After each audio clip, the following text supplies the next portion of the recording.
Hello friend, स्वागत है आपका अपने यूट्यूब चैनल वंदना क्लासेस में। आज दिनांक 9 जनवरी 2023 से जितने भी इम्पोर्टेंट क्वेश्चन बन सकते हैं हमने उन सारे क्वेश्चंस को यहाँ पर लिया है। हम प्रत्येक क्वेश्चन करवाएंगे और उसके साथ में उसका एक फैक्ट भी बताएंगे। आप वीडियो को अंत तक जरूर देखें और अंत में हम एक क्वेश्चन देंगे जिसका कि आपको आंसर कमेंट बॉक्स में लिखना है। तो क्वेश्चन नंबर फर्स्ट है, हाल ही में महिलाओं को रोजगार देने के मामले में कौन सा शहर शीर्ष पर रहा है। ऑप्शन नंबर फर्स्ट है पुणे, सेकंड है बेंगलोर, थर्ड है हरियाणा एंड फोर्थ है चेन्नई। तो इसका राइट आंसर हो जाएगा चेन्नई शहर शीर्ष पर रहा है। उससे पहले के जो शहर थे उनमें पुणे था, बेंगलोर था, हैदराबाद था, मुंबई था। ये सारे शहर इससे पहले महिलाओं को रोजगार देने के मामले में भी शीर्ष पर रहे हैं, लेकिन इसका राइट आंसर हो जाएगा ये है चेन्नई। क्वेश्चन नंबर सेकंड है, हाल ही में भारत के 79वें ग्रैंड मास्टर कौन बने हैं। तो इसका राइट आंसर हो जाएगा ये है प्रणव एम, तमिलनाडु में प्रणव एम जो कि 79वें ग्रैंड मास्टर बने हैं। उससे पहले कौस्तुभ चटर्जी 58वें राष्ट्रीय चैंपियनशिप खेलों में नई दिल्ली में 78वें नंबर के ग्रैंड मास्टर बने थे, जिनको जो कि पश्चिम बंगाल से बिलोंग करते हैं। तो इसका राइट आंसर हो जाएगा ऑप्शन नंबर सेकंड। देश के पहले पर्पल फेस्ट का आयोजन कहाँ हुआ है। ऑप्शन नंबर फर्स्ट है गोवा, सेकंड है तमिलनाडु, थर्ड है उत्तर प्रदेश एंड फोर्थ है हिमाचल प्रदेश। तो इसका राइट आंसर हो जाएगा ये है गोवा में। गोवा में पर्पल फेस्ट का आयोजन हुआ था। इसका प्रमुख उद्देश्य था कि भारत में दिव्यांगता के प्रति भेदभाव के कलंक व रूढ़िवादिता जैसी बाधाओं को दूर करना है और जो दिव्यांग खिलाड़ी हैं उनको खेलों के प्रति प्रोत्साहित करना है। तो इसका यहाँ पे इनका उद्घाटन हुआ था। यहाँ के सीएम हो जाएंगे प्रमोद सावंत जी और यहाँ के राज्यपाल दयानंद बांदीकुर जी। यहाँ के प्रमुख अगर पक्षी अभ्यारण्य की बात कर लेते हैं, नेशनल सेंचुरी की बात कर लेते हैं, तो डॉक्टर सलीम अली पक्षी अभ्यारण्य हो जाएगा, मोलम्बा अभ्यारण्य हो जाएगा और भगवान महावीर अभ्यारण्य हो जाएगा। तो ये गोवा से संबंधित कुछ तथ्य थे। क्वेश्चन नंबर फोर्थ की बात करें, हाल ही में किस देश के खिलाड़ी जियानलुका वियाली का निधन हो गया है। तो उसका राइट आंसर हो जाएगा ये थे इटली से संबंधित थे और इनका भी निधन हो गया है। और भारतीय रेसर जो कि के.ई. कुमार का नेशनल चैंपियनशिप के दौरान कल 8 जनवरी को इनका भी निधन हो गया, जो कि अपनी प्रतियोगिता में हिस्सा ले रहे थे और इनका यहाँ पे एक्सीडेंट की वजह से इनका कल ही निधन हो गया, जो कि बड़े ही पॉपुलर रेसर थे, car racer, MRF, MMSC, MMSCI के ये प्लेयर थे। तो उनका कल निधन हो गया 8 जनवरी को। तो इसका राइट आंसर हो जाएगा ये हैं इटली के। क्वेश्चन नंबर 5 है, हाल ही में भूतपूर्व सेना ने भूतपूर्व सैनिकों के इलाज के लिए किस राज्य के साथ समझौता किया है। तो भूतपूर्व सेना ने भूतपूर्व सैनिकों के इलाज के लिए असम राज्य के साथ में समझौता किया है। यहाँ का प्रमुख ये समझौता इसलिए किया गया है कि जो भी सैनिक हैं, भूतपूर्व सैनिक हैं, हाल ही में सरकार ने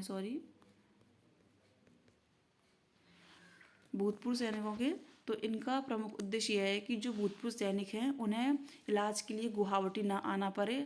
वो जहाँ पर असम के किसी भी स्टेट में रह रहे हों उनको वहीं पर ही इलाज मुहैया कराई जाए। तो इसका प्रमुख उद्देश्य यही है और इसलिए सरकार के साथ में, असम सरकार के साथ में सैनिकों ने समझौता किया है। ये इसका समझौते यहाँ पर इसकी फोटो हो जाएगी। इसके सीएम हो जाएंगे हेमंत विश्वा शर्मा, राज्यपाल हो जाएंगे जगदीश मुखी और प्रमुख अभ्यारण्यों में देखें तो मानस, दिहांग पटकई, औरांग, काजीरंगा और डिब्रूगढ़ यहाँ के प्रमुख अभ्यारण्य हो जाएंगे। यहाँ का प्रमुख नृत्य हो जाएगा बिहू नृत्य। तो ये परीक्षा की दृष्टि से बहुत ही इम्पोर्टेंट क्वेश्चन है और आप साथ के साथ में इसको लिखते चलें। क्वेश्चन नंबर 6 है, हाल ही में सरकार ने कहाँ की संस्कृति, भाषा और रोजगार की रक्षा के लिए समिति गठन होगी। तो इसका राइट आंसर है ये है लद्दाख की संस्कृति, भाषा और रोजगार की रक्षा के लिए समिति का गठन किया जाएगा। ये होगी लद्दाख में।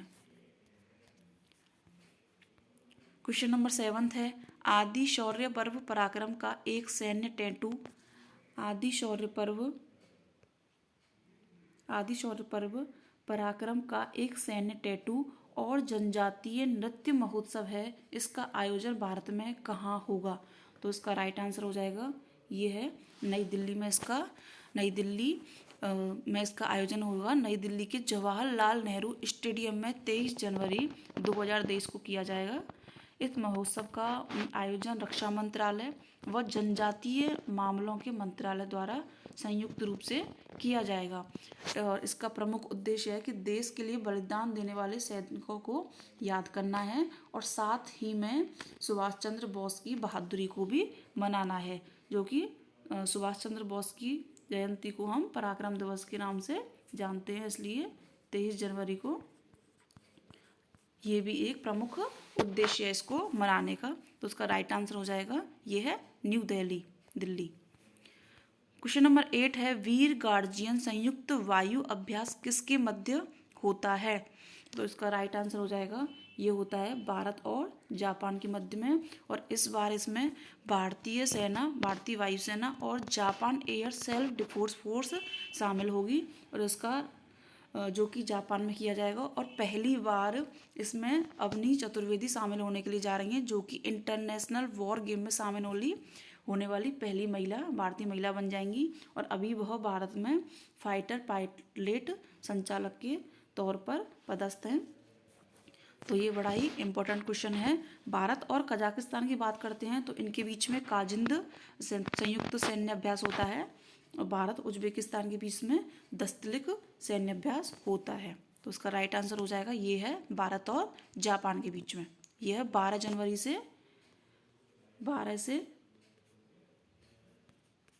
26 जनवरी तक होगा इस अभ्यास का। क्वेश्चन नंबर 9 है, हाल ही में पूर्व विधानसभा प्रेसिडेंट केसरीनाथ त्रिपाठी का निधन हो गया है, वह कहाँ के प्रेसिडेंट थे या फिर अध्यक्ष थे? तो उसका राइट आंसर हो जाएगा, वो उत्तर प्रदेश के पूर्व विधानसभा अध्यक्ष रहे हैं और पश्चिमी बंगाल के पूर्व राज्यपाल रहे हैं, गवर्नर रहे हैं। तो उसका राइट आंसर हो जाएगा, ये है उत्तर प्रदेश। क्वेश्चन नंबर 10 है, हाल ही में किस भारतीय महिला टेनिस खिलाड़ी ने संन्यास लेने का ऐलान किया है?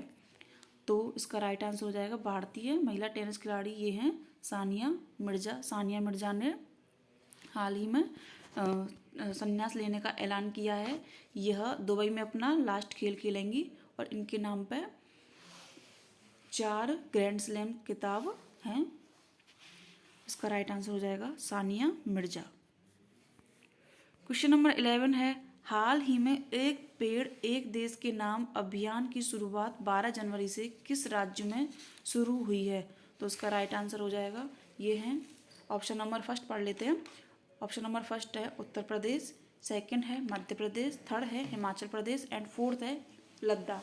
तो उसका राइट आंसर हो जाएगा, ये है उत्तर प्रदेश के अयोध्या से इसकी शुरुआत होगी। और इसका आयोजन जब तक होगा जिस दिन रामलला अयोध्या में अपने गर्भगृह में विराजमान होंगे, उस दिन पूरे देश में पौधारोपण का विश्व रिकॉर्ड बनाया जाएगा। और यह प्रोग्राम जनवरी 2023 से 1 जनवरी 2024 तक चलेगा।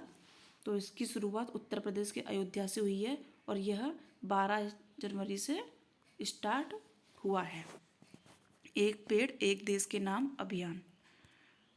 क्वेश्चन नंबर 12 है, हाल ही में सभी पात्र खातों में डिजिटल बैंकिंग लागू करने वाला देश का पहला राज्य कौन सा है? तो उसका राइट आंसर हो जाएगा, ये है केरल। केरल में अभी बैंक के द्वारा एक अच्छी सुविधा स्टार्ट हुई है, जो कि पात्र खातों में डिजिटल बैंकिंग लागू करने वाला है। और राज्य में डिजिटल बैंक को लागू करने वाला पहला जिला त्रिशूर बन जाएगा। तो राज्यों में डिजिटल बैंकिंग को लागू करने वाला तो पहला जिला बन जाएगा त्रिशूर, और यह देश का पहला राज्य बन जाएगा केरल। क्वेश्चन नंबर 13 है, अमेरिकी संसद की प्रतिनिधि सभा का प्रेसिडेंट किसे चुना गया है? तो उसका राइट आंसर हो जाएगा, ये है केविन मैकार्थी को। केविन मैकार्थी को अमेरिका की जो कि प्रतिनिधि सभा है उसका प्रेसिडेंट चुना गया है। कमला हैरिस वहाँ की सलाहकार हैं। एंड बराक ओबामा पूर्व प्रेसिडेंट रहे हैं अमेरिका के। क्वेश्चन नंबर 14 है, ये वन लाइनर क्वेश्चन है, तो उसका राइट आंसर क्वेश्चन पढ़ लेते हैं। हाल ही में किस वेबसाइट को राष्ट्रीय प्लेटिनम अवार्ड 2023 से सम्मानित किया गया है? ये है बिलासपुर वेबसाइट को सम्मानित किया गया है। जिला प्रशासन की वेबसाइट है बिलासपुर, तो इसको यहाँ पर सम्मानित किया गया है। इसमें यहाँ के IAS हैं सौरभ कुमार को यह दिया जाएगा। क्वेश्चन नंबर 15 है, 8 जनवरी से 10 जनवरी तक होने वाली प्रवासी भारतीय सम्मेलन 2023 की थीम क्या है? तो अभी 8 जनवरी से 10 जनवरी तक इंदौर में प्रवासी भारतीय सम्मेलन हो रहा है, जिसमें कि गुयाना के राष्ट्रपति प्रमुख रूप से चीफ गेस्ट रहे हैं। और इसका जो थीम है इसकी यहाँ पर यह है, अमृत काल में भारत की प्रगति की भागीदारी यहाँ की प्रमुख थीम रही है। इसमें 120 से अधिक देशों के लिए निमंत्रण दिया गया था और वो जो कि यहाँ पर आएंगे। क्वेश्चन नंबर 16 है, voice of global south summit 2023 की थीम क्या रखी गई है? तो ये voice of global south summit 2023 की थीम है एकता की आवाज़ का उद्देश्य। इसकी मेजबानी भारत करेगा और इसका राइट जो आंसर है वह इसकी थीम है एकता की आवाज़ का, एकता का उद्देश्य। तो इसका राइट आंसर हो जाएगा यही है।